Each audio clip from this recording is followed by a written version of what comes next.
In this video, we're going to tackle the What a Friend We Have in Jesus chords progressions, because it's important to understand that if you're going to perform this piece, that you're going to need those chord voicings in order to cover the reharmonization that I've done in the lead sheet.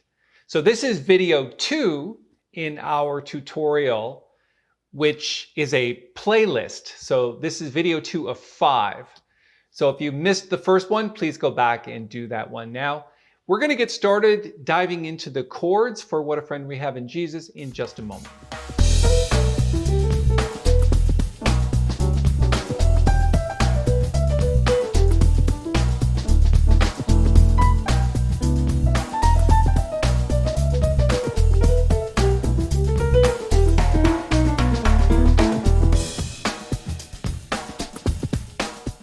All right, welcome back. Let's start diving into the chords for What a Friend We Have in Jesus. You'll notice in the lead sheet right here, and I mentioned this in the first video, if you haven't seen that, timing of the notes is doubled.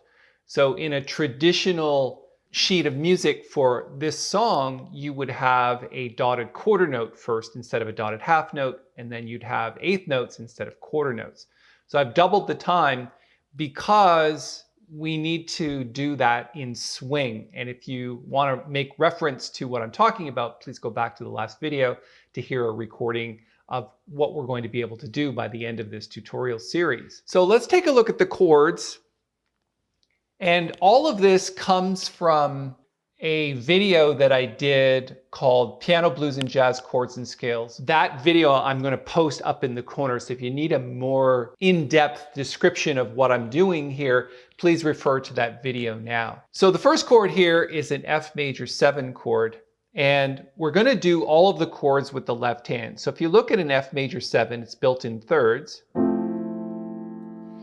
If we take the top note and put it at the bottom, you get this.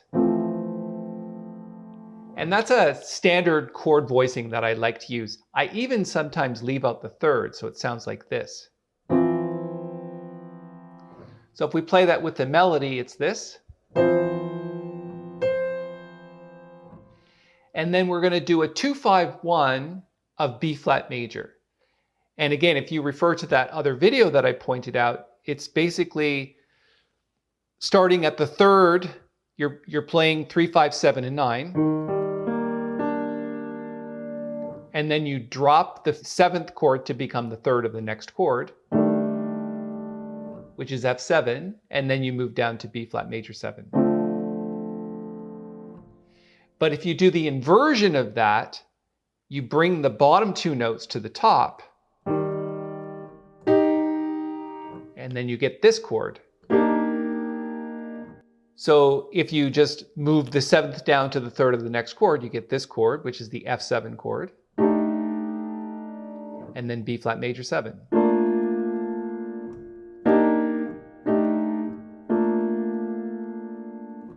So it's like this.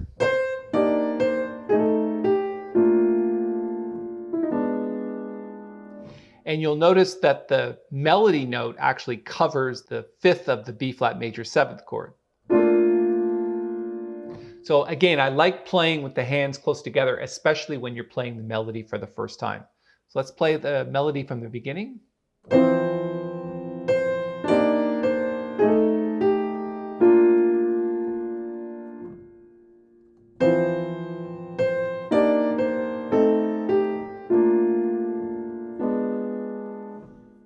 Right, so when we get to the B diminished 7th chord, that's essentially this. All minor thirds. So, but the melody is here, so all I'm doing is covering these 2 notes in the left hand. You could play this note as well, but it starts to get a little thick. So it's like this.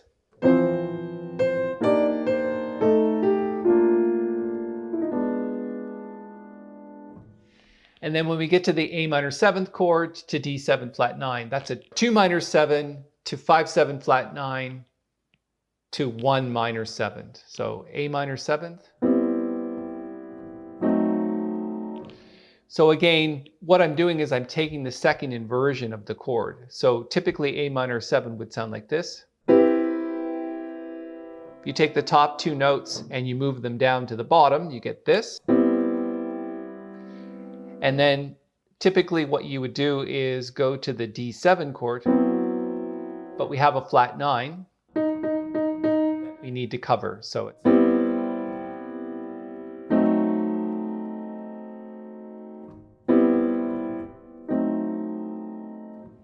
and then to the G minor 7, just keep going. To C7. So essentially what you've done here is 3, 6, 2, 5, 1.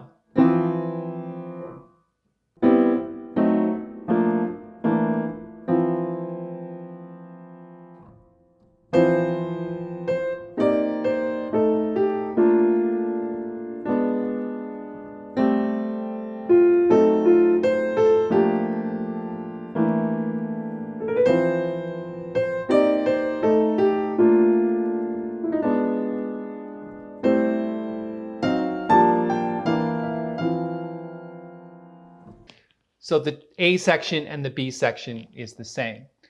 When we get to the bridge, there's a chord before that called a C7 sus chord, and you're going to play it like this in the left hand.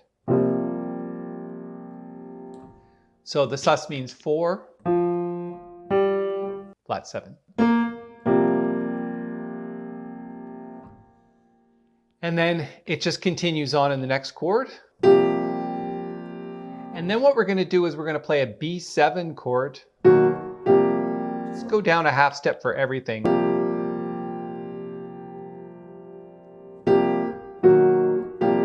Well, not for everything. Actually, let's play a B major 7 chord, actually. Let me change that.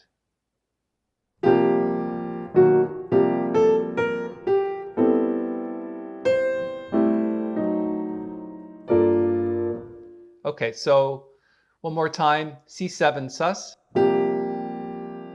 And then lower the 3 notes in the left hand by a half step like that. So just go from a B to a C.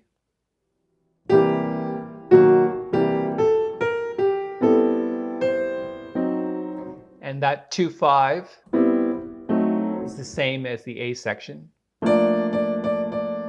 And then what we're going to do is we're going to play a line cliche, which means we're going to go up in the bass from G to A to B flat to B.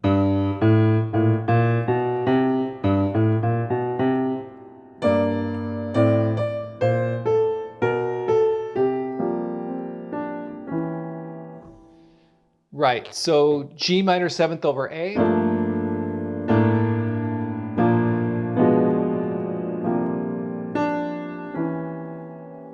Okay, so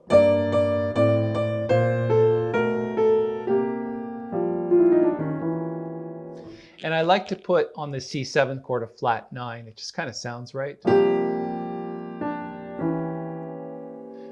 So change to this 3rd and flat 9. And then repeat the A.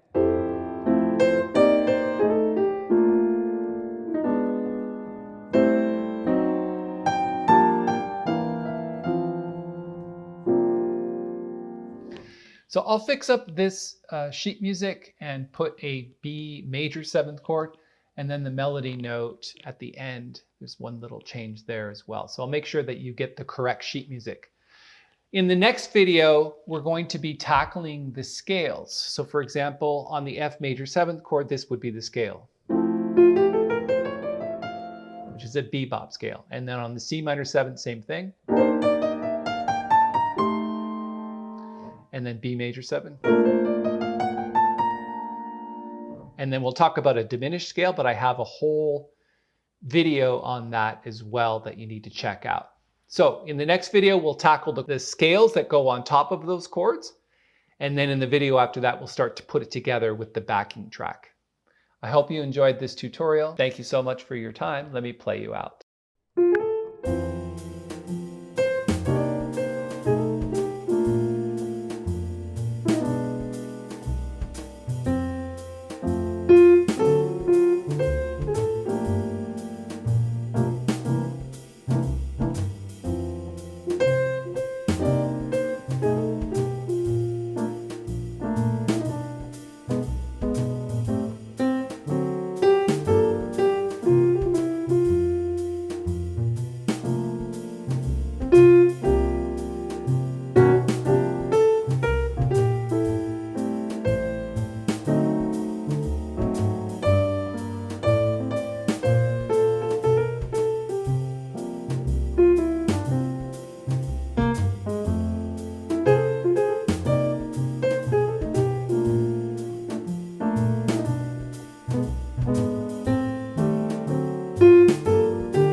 Thanks for spending a little time with me. It's Paul Tobey.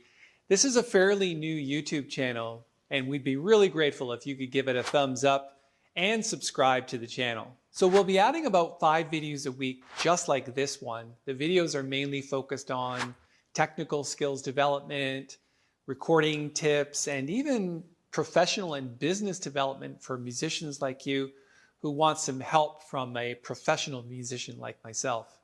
So I've toured 17 different countries, made 8 albums, was signed to a really good label, and made a full-time living as a professional artist. So I know and I'm confident that I can be a great resource for you. Subscribe now, and I'll see you in another video.